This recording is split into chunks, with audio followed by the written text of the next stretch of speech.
Isang mapagpalang araw sa ating lahat at ito na naman po tayo, ang ating tatalakayin ngayon ay tungkol sa espiritual na kahulugan at simbolismo ng mga palaka. So bago po tayo mag-umpisa, maraming salamat sa mga nag-subscribe at mga nanood sa mga videos ko na in-upload. Sa mga hindi pa po nakapag-subscribe, mag-subscribe na po kayo para lahat po ng videos na i-upload ko ay mapapanood po ninyo. So umpisahan na po natin. Ang espiritual na kahulugan at simbolismo ng mga palaka.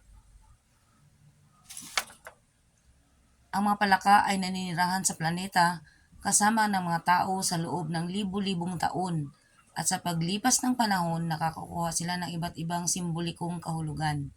Minsan ay inilalarawan bilang isang sumpa sa sangkatauhan, nagbabadya ng salot at sa ibang pagkakataon bilang mga palatandaan ng mga swerte na nagdadala ng mga pagkamayabong, kasaganaan at proteksyon. Ang simbolismo ng mga palaka ay masalimuot at kung minsan ay kontradiksyon. Tingnan natin ang mga palaka, ang kanilang espiritual na kahulugan at kung ano ang kanilang kinakatawan sa iba't ibang kultura. Mga palaka isang maikling pangkalahatang ideya. Sa unang tingin, maaring magkamukhang hindi kaakit-akit ang mga palaka dahil sa kanilang itsura at sa kapaligiran na karaniwan nilang tinitirhan. Ngunit talagang mahalaga sila sa ecosystem. Ang kanilang dieta ay binubuo ng mga insekto na nakakatulong na babawasan ang infestation sa kapaligiran. Naglalabas din sila ng mga sangkap mula sa kanilang balat na ginagamit bilang pangunahing sangkap para sa mga antibiotic at pangpawala ng sakit. Ang ilang mga palaka ay nakakalason at dapat hawakan ng may pag-iingat. Ngunit sa pangkalahatan, ang mga palaka ay medyo sensitibo at mahinang nilalang dahil sa kanilang istruktura ng kanilang katawan. Sila ay kumakain, umiinom at kung minsan ay humihinga pa sa pamamagitan ng kanilang balat na nangangahulugang madali silang sumipsip ng mga elemento at mga dayuhang sangkap mula sa kanilang kapaligiran. Ito ang dahilan kung bakit maraming especies ng palaka ang kasalukuyang nanganganib, natural at gawa ng tao na may mga banta tulad ng pagkasira ng natural na tirahan dahil sa mga kemikal at nalalabi sa droga, tubig polusyon, pagbabago ng klima, acid rain, at global warming ay nagreresulta sa alinman sa kamatayan o malibhang depormidad ng kapanganakan sa mga palaka. Ano ang kinakatawan ng mga palaka? Pangkalahatang simbolismo. Mayroon ang mga mananaliksik na tagpuan na ang mga palaka ay umiiral noon pang 250 milyong taon na ang nakalipas mas maaga kaysa panahon ng mga dinosaur. Simula noon, maraming beses na silang nag-i-evolve mula sa una ay maliit na amphibian na may patag na katawan hanggang sa mga palaka na kilala natin ngayon.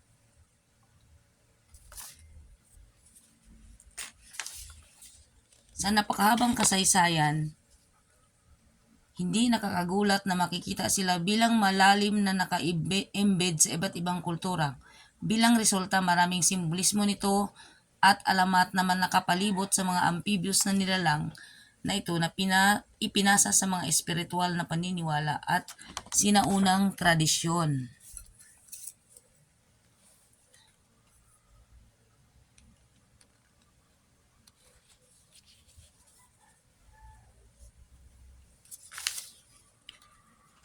Narito ang ilan sa mga espiritual na konsepto na nauugnay sa mga palaka: kamatayan, muling pagsilang at espiritual na pagbabago.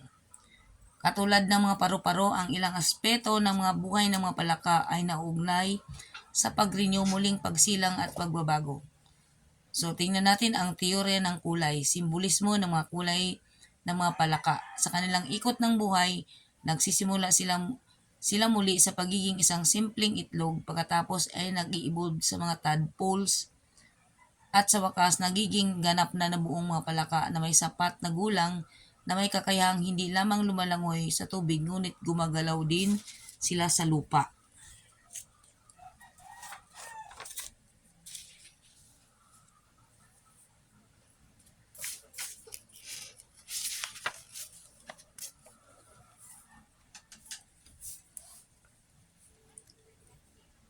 Isang halimbawa ay ang kultura ng ancient Egyptian na sumasamba kay Heket, ang diyosa ng panganganak. Ayon sa kultura ng Egypt, ang Heket ay inilalarawan bilang isang palaka o bilang isang palaka na may katawan na isang babae.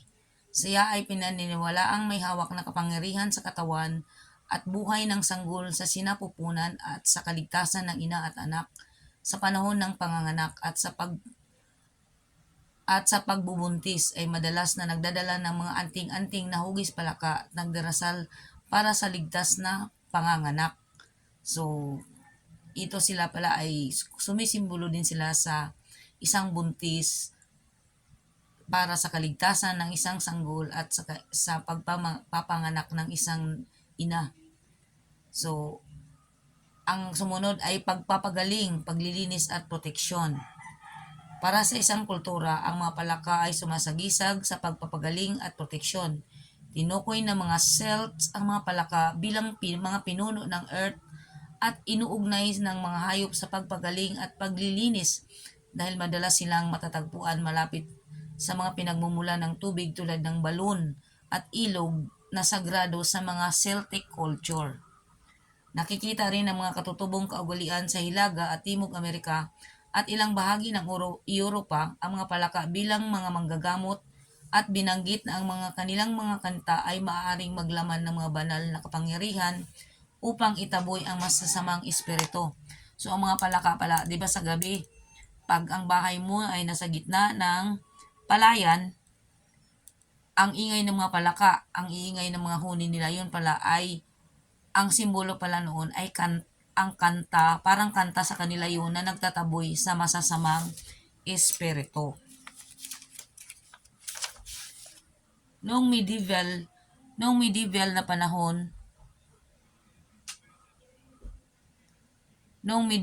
panahon, nagagamit ang mga British ng toadstone na pinaniniwala ang kinuha mula sa ulo ng isang palaka bilang panlaban sa lason.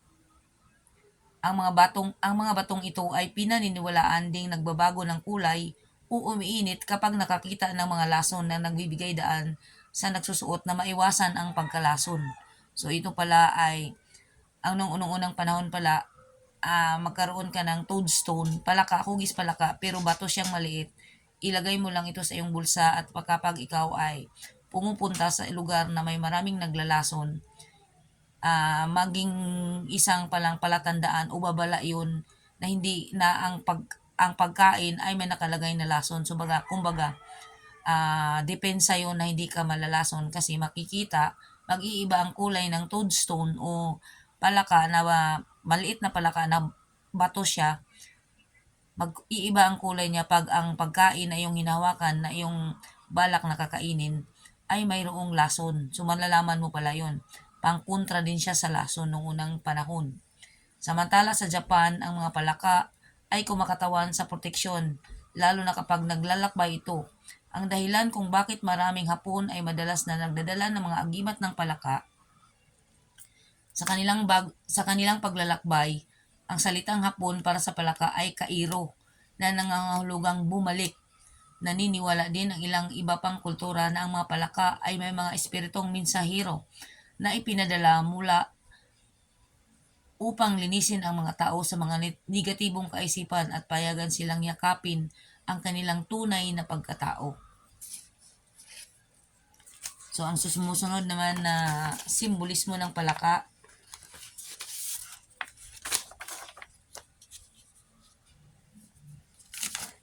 ay kamangmangan sa mga limitasyon ng isang tao.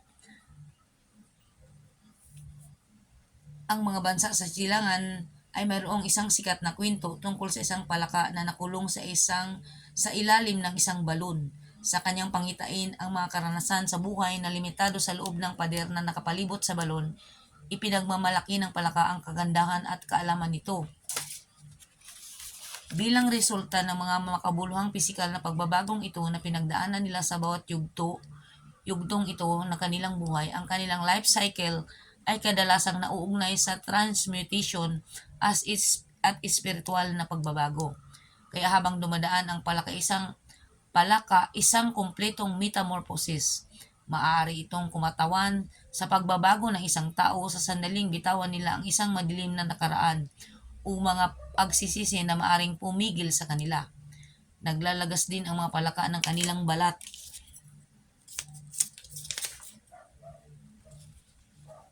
Naglalagas din ang kanilang mga balat na parang ahas, ngunit hindi nila ito basta-basta iniwan. Sa halip, itinutulak nila ang mga lumalabas na balat sa kanilang bibig at ubusin ito upang ma-recycle ang kanilang basura. Ang ugali na ito ay tinuturing na isang simbolo ng muling pagsilang ng ilang sinaunang kultura, gaya ng tribong Olmec, ang pinakaunang kilalang pangunahing sibilisasyong Mesoamerican. Ito ang dahilan kung bakit ang kanilang Diyos na muling pagsilang ay isang palaka na muling isinilang sa pamamagitan ng pagkonsumo ng sarili nito, kaya nagpapatuloy sa cycle ng kamatayan at muling pagsilang. Ang sumunod naman na kahulugan ng ang simbolismo ng palaka, ibig sabihin ay adaptability, renewals at new beginnings. So dahil sa kanilang amphibious nature, kakayahang madaling mabuhay sa lupa at tubig, makikitang kinakatawan ng mga palaka ang pagbabago at ang kakayahan upang umangkop sa iba't ibang mga pangyayari. Ang ilang mga tao ay naniniwala na kapag ang isang palaka ay madalas na lumitaw sa iyong harapan,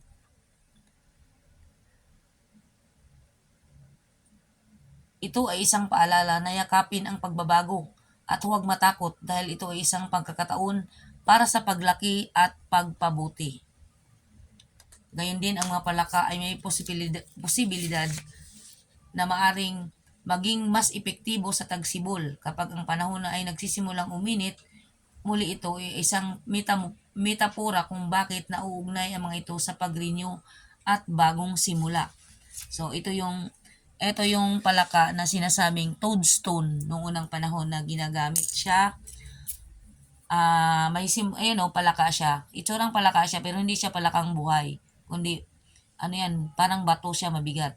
Maliit lang siya, ilagay mo siya sa loob na yung bulsa at ito ay sinasabing pinaniniwalaan na pangontra sa lason. Kasi pag ito ay nag-iiba ng kulay, ibig sabihin, pag may kakainin ka, bibili ka ng pagkain o kaya kakain ka sa isang piyesta, sa isang handaan, yung lugar na yun, kinikilala na maraming naglalason.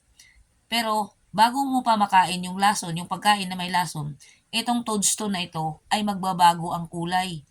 So ibig sabihin pag nagbago siya ng kulay, babala na wag mong kainin ang pagkain na dapat mong kainin kasi may lason na nakalagay. So dito na naman po tayo nagtapos sa ating vlog ngayon tungkol sa espiritual na kahulugan at simbolismo ng mga palaka. So sana po ay may natutunan kayo sa aking vlog at sa mga hindi pa po nakapag-subscribe, mag-subscribe po kayo, pindutin po ang notification bell sa ibaba at pindutin ang all para lahat ng videos na i-upload ko ay mapapanood po ninyo lahat. Sa mga nakaka-relate po, sa mga dalas na makakita ng palaka sa araw-araw na buhay ninyo nang hindi sinasadya, mag-comment po kayo sa baba. I-comment po ninyo kung ano po ang mga na naranasan ninyo o mga na naanuhan ninyo na nangyari sa buhay ninyo, sa totoong buhay ninyo, kung may mga palaka ba kayong biglang lilitaw sa inyong harapan, may nagpapakita ba, may pumapasok bang palaka sa inyong bahay. So i-comment po niyo yan sa description box below. Mag-comment po kayo kung nakaka-relate po kayo sa vlog na ito. Kasi ako po ay madalas nakaka-relate kasi sa aming kusina ay may palaka po na naninirahan. Matagal na po siya doon. Kukak po siya ng kukak. Hindi ko lang po siya hindi po ninyo, wag po siyang paalisin sa inyong tahanan. Kung kusa po siyang pumasok sa inyong tahanan, wag po ninyo siyang itaboy. Wag po kayong matakot kasi yan po ay may dalang swerte. At kapag naman po ay may malaking palaka nakakatok sa inyong pintuan, iyan po ay pinaniniwalaang espiritu ng mga yumao ninyo na nadadalaw sa inyong pamamahay. So So lalo na pag kumbaga kamatayan niya, nangyayari po 'yan nung ang kamatayan ng nanay ko October 18, may dumalaw pong malaking palaka kumatok sa aming pintuan. Akala ko po ay isang tao. Yun pala, hindi po siya tao kundi palaka na kumakatok. Malaking palaka. So hindi ko po siya tinataboy. So datapwat po ay akin siyang pinatuloy sa loob ng aming balkon at hinayaan ko po siyang umalis hanggang kailan niya gustong umalis. So ito lamang po. Maraming salamat sa mga nanonood at nag-subscribe sa channel ko. Sana may natutunan kayo at nakapulutan